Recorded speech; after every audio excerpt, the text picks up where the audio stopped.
ចឹងខ្ញុំមិននិយាយតែតងជាមួយនឹងខ្សែបេះដូងដែលត្រង់បាទខ្សែបេះដូងដែលត្រង់គឺជាខ្សែដែលធ្វើឲ្យបុគ្គលហ្នឹងបាទទទួលរងទុក្ខសោកជាច្រើនបាទគឺมันមានសេចក្តីសុខនៅក្នុងរឿងស្នេហានោះទេបាទខ្សែបេះដូងដែលត្រង់វាធៀបបីដូចជាបាទការស្រឡាញ់របស់យើងវាត្រង់ស្លូបាទវាអត់ចេះបាត់បែនបាទអញ្ចឹងកាលណាយើងស្រឡាញ់ត្រង់ស្លូមានន័យថាអត់ចេះបាត់បែនហ្នឹងគឺសេចក្តីសុខរបស់យើងហ្នឹងដែលកើតឡើងចំពោះបុគ្គលហ្នឹងបាទវាមិនសូវមានរសជាតិទេវាហាក់បីដូចជាយើងសម្លអញ្ចឹងណាតែមួយមុខអញ្ចឹងទៅតដែលអញ្ចឹងទៅបាទយើងអត់ចេះបាត់បែនណាហ្នឹងហើយអញ្ចឹងវាអត់មានក្តីសុខទេវាតែងតែឆ្លោះគ្នាអញ្ចឹងទៅបាទដូចយើងធ្វើការអញ្ចឹងយើងចេះតែមួយមុខយើងអត់បានចេះវែកញែកចំណុចផ្សេងជាច្រើនទៀតអីចឹងណាហ្នឹងហើយចាំតែគេប្រាប់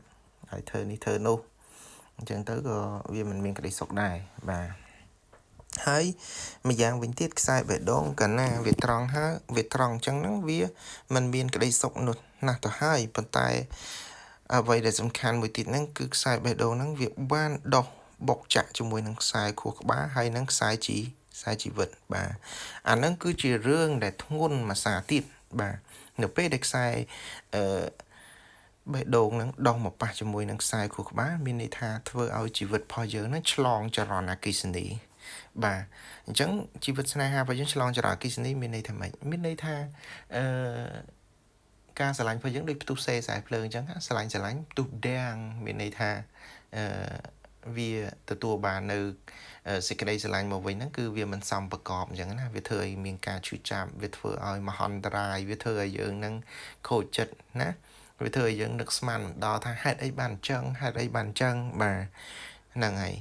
បាទអញ្ចឹងរឿងដែលជួបនៅក្នុងជីវិតរបស់បុគ្គលណាដែលមានខ្សែបេះដូងត្រង់ហ្នឹងវាជួបរឿងជាច្រើនបាទជួបរឿងជាច្រើនចំពោះគាត់ហ្នឹងដែលធ្វើឲ្យគាត់ហ្នឹងពិបាកចិត្តហើយបើសិនជាខ្សែបេះដូងហ្នឹងវាដោះជាប់ជាមួយនឹងខ្សែខួរក្បាលទៀតមានន័យថាគាត់ជួបរឿងបាទខកចិត្តខូចចិត្តហ្នឹងហើយពិបាកចិត្តនឹងច្រើនដងច្រើនសារណាបាទលុះត្រាតែបាទខ្សែបេះដូងហ្នឹងលុះត្រាតែអាយុគាត់រៀងច្រើនតិចបានធ្វើឲ្យជីវិតរបស់គាត់រៀងធូរស្បើយបន្តិចប៉ុន្តែគ្រាន់តែវាជាការកាត់បន្ថយទេណាបងប្អូនបាទ